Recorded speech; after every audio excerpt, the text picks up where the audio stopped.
Hello, I'm Division Chief Scott Cranford, and welcome to Pump Operator Series Part 4, Appliance and Elevation Loss.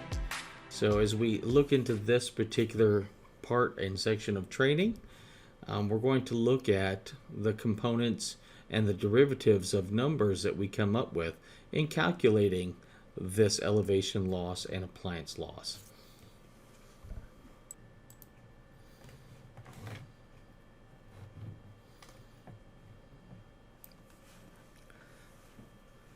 All right, as we look at these examples, we see in the upper left corner of our tablet here, we see a water tower with water at approximately 100 feet above ground level.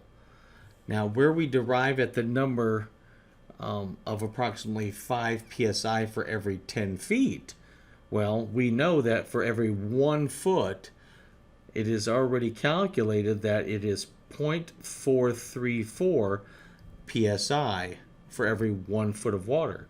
So if we took 10 feet, that would put approximately 4.34 psi of pressure for every 10 feet. We simply round that up to 5 psi in the fire service to make it a little more simple in doing our math. All right, as we look here from ground level up to the level of where the water is at, we have approximately 100 feet. And this is important when we talk about the picture down here in the lower left-hand corner, and that is dealing with aerial placement and the height of your aerial master stream.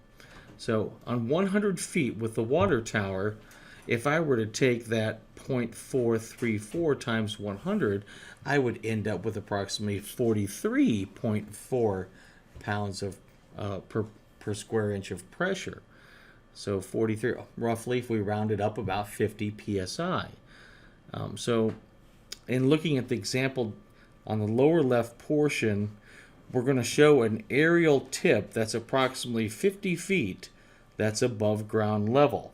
Now there's a handy-dandy formula to figure out what your pressure loss for a system will be. And that is simply the height of your aerial waterway divided by 2. So if the height is stopped at 50 feet above the ground, not how long the ladder is, so if you have a 70-foot or 75-foot stick or a 105-foot platform, those, the length, depending on how far you have extended that ladder and to what angle, it matters from where the tip of that ladder and that water stream is going to be all the way down to ground level. So we're only measuring that distance. So if I have a ladder placed and there's 50 feet above the ground, that is the only figure I need to complete this formula. So I would plug the 50 into where the H is at, and I would have 50 divided by 2, which gives me approximately 25 psi that I would calculate for friction loss. In the example that is in the upper right-hand corner of this pictogram, I have an estimate if, and this would be in smaller scale, of course, compared to a water tower, but that estimated figure of 5 psi that we came up with from the 4.3 over here. So for every 5 psi that we go uphill 10 feet, we're going to add 5 psi every 10 foot of elevation above that mark that we have to push water into a hose line. The nice thing about this, engineers, is if for every 10 feet that you go downhill, you would subtract 5 psi. So on the uphill side, a plus, and on the downhill side, a minus. If, for instance, we were going to go uphill from where the pump is located to the end discharge of the nozzle, and that happens to be 30 feet uphill 30 feet divided by every 10 feet is roughly 3. It is 3. 3 times 5 gives you 15 psi of elevation loss. If we were going to go uphill 20 feet, go over that hill, and go down 30 feet, you would actually go up 10 psi and then come down 15 psi. So overall, in that elevation, plus or minus, you're going to have an elevation pressure loss of minus 5 psi. Pretty simple, right? Okay, now let's look at the final example that we have here, and we'll say that we're responding to a high-rise. In a high-rise structure, let's say we have a 5-story building, and in the 5-story building, it is natural for us, since the first floor is ground level, we would not count that as elevation going up or down. And for informational purposes, most floors and how they're built in modern construction are approximately 10 feet in height. So on the first level, we do not count that level for 5 psi for that first 10 feet. When we get to the second level, the third and the fourth and the fifth, we're going to add 5 psi for each level. So in this example in the lower right, we show a line that is coming off onto the 4th floor. So we have the 4th floor, again, minus the 1st floor. So 4 minus 1 would equal 3. And so we would take 3 times the 5 psi that we have per floor, and it gives us a plus 15 psi that we need to account for elevation loss. If you go back to our Pump Operator Series Video 1, the elevation loss is one of the main components that you're going to need to figure out what your total pressure loss is going to be, and then where you're going to need to set your pump discharge pressure. So that should help you out tremendously. Now, let's talk about appliance loss. All right, let's talk about appliance loss. Now, appliance loss is when we're moving water through a hose line, and maybe we want to split that hose line into 2 other hose lines, depending on whether that is through a gated Y or a water thief type device, or whether you're putting that through a large master stream appliance. Now, if there is less than 350 gallons per minute that you are trying to flow through that particular line, then they do not calculate any friction loss to be significant through that appliance. So if one line and we have water that moves through an appliance from that line into whatever connection that you have and set up thereafter, does not equal greater than 350 gallons per minute on its output, then 0 psi would be accounted for.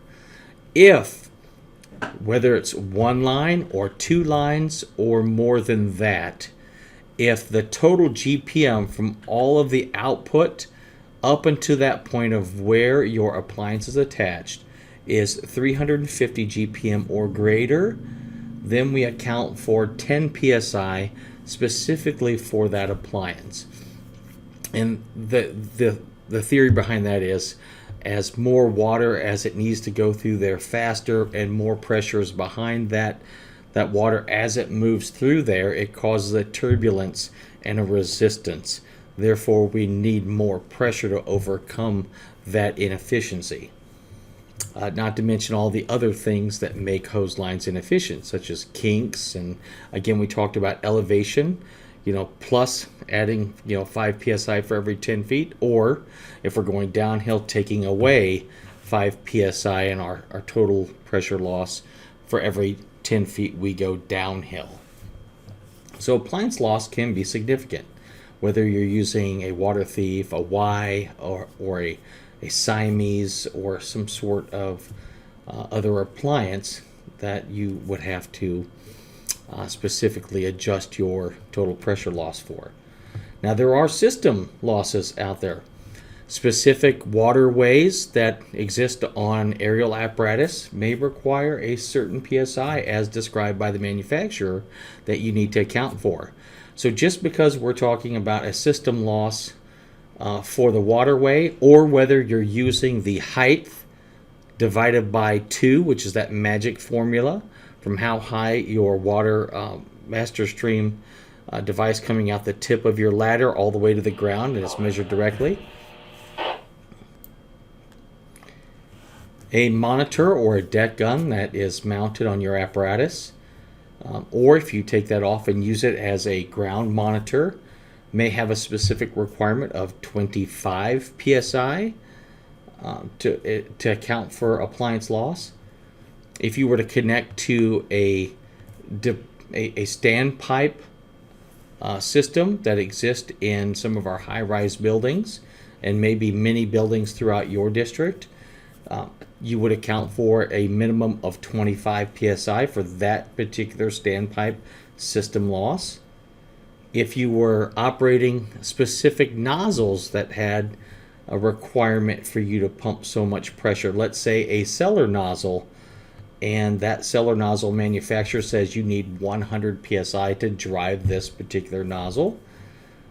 A foam adductor, in order to produce so many GPM and the appropriate amount of foam, and in order to create a Venturi effect, may require you to pump upwards of 200 psi through that particular appliance and or nozzle. So it's important to know some of these system losses.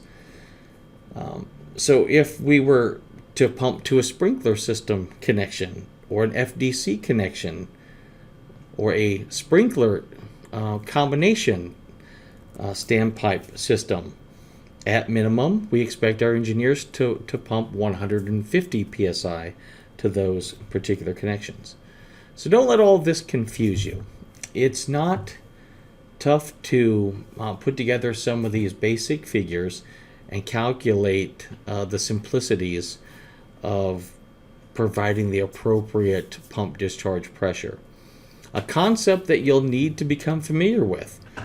If you have more than one line that's coming off your truck, or you have more than one type of operation that you're trying to provide through your pump, you'll need to set your master discharge pump pressure at the highest pressure of your highest output line.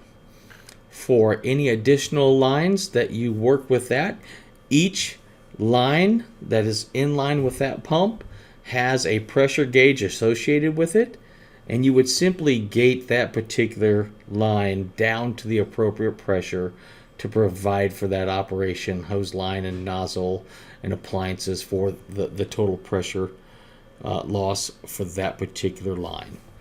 So don't make this harder than what it is.